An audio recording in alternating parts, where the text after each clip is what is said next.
Welcome to this Rise Tek tutorial. Rise Tek Incorporated is an authorized Hans laser dealer.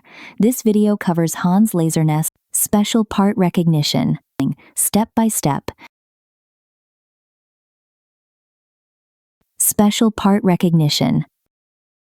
Select the Import Part command on the left side of the interface. After adding a part, enter the part import interface. If the outer contour of the part is displayed as unclosed, select that part and click Cancel Part at the top. Select all contours again and choose Special Part Recognition. Graphics with an unclosed outer contour can be recognized as a part. Red portions indicate the unclosed points. Click OK to complete the import. Select Import Part.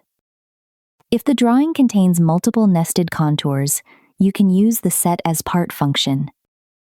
Select all graphics in the window and click Cancel Part at the top. Select all contours again and click the Set as Part command.